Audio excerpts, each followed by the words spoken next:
Hey everyone, I've personally wasted hours and watched countless videos, read dozens of articles in trying to fix this annoying Virtualization Intel VT-x EPD not supported on this platform error message while I'm trying to get my virtual machine up and running. But guess what? Today I'm going to show you exactly how to solve this under 5 minutes, so no more time wasted. If you love quick and straight to the point networking tutorials, make sure to subscribe and hit that like button. Now let's get started. First of all, let's look at the error message that shows up when you try to turn on your virtual machine. When you click on your power on your virtual machine, there will be a message that pops up which says Virtualization Intel VT-x EPD is not supported.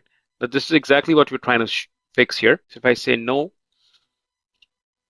it just fails to start the virtual machine and you never get anywhere.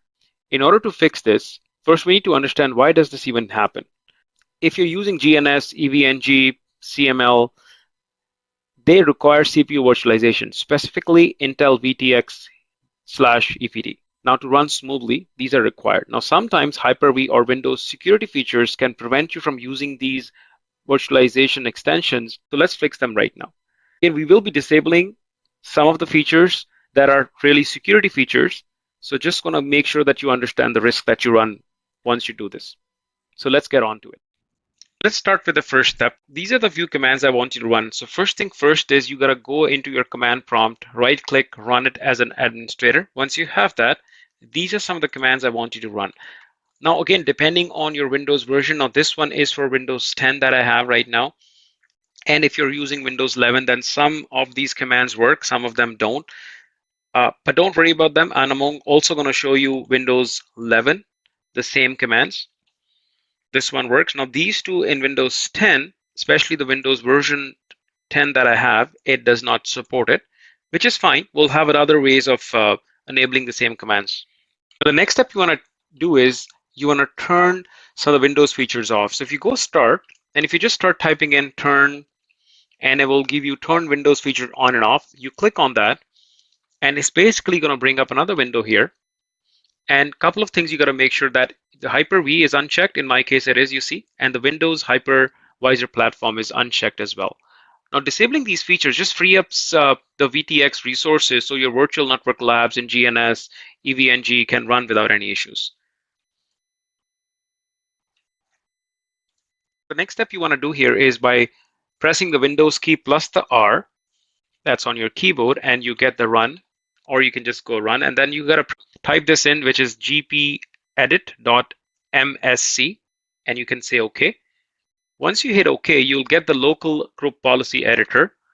I'm going to tell you exactly which one you need to turn on. So you navigate to your computer configuration, which is right here, administrative templates, system, and then you're looking for a device card, right? And the good thing is that all this information is all alphabetically assembled for you. Double click on the turn on virtualization security, which is this file right here, and you make sure that you click on disable.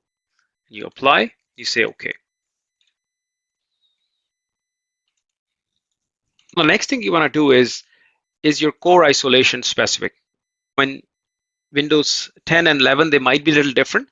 But what I want you to do is if you go on your start and if you just start typing in device security, this window should show up here, right? And once you go into the core isolation, you got to make sure that the memory is off. By default, it could be on. So you got to make sure that this is off. Once you do this, definitely you'll have to restart your PC. So I'm going to go ahead and restart my PC, and then let's see what happens after that. Now I have restarted my machine. I'm going to just turn on this virtual machine the exact same way I did before to see if I get that error message. And if you notice, I haven't got that message, which means I'm good and I'm able to resolve that. So hope this helps you and you are able to get on with your installation. Doesn't matter if it's GNS, Cisco Modeling Labs, or EVNG at this point. Good luck. By following these steps, you're almost always to fix this issue that we just discussed, Virtualization Intel VT-x EPD not supported on this platform error message. Now, if you're still stuck, make sure to check a few more things. Your CPU supports Intel VT-x or AMD V. virtualization is enabled on your BIOS, you've installed the latest Windows updates. And there you have it. A quick and an easy way to fix this error message to get your GNS, CVNG, or any virtual machine running smoothly. And if it helped you, please like, share this video with your fellow tech-savvy friends. Subscribe for more networking tips and IT solutions. Got any questions or unique situations? Drop them in the comments below and I'd love to help. Thanks for watching and I'll see you in the next video. Bye for now.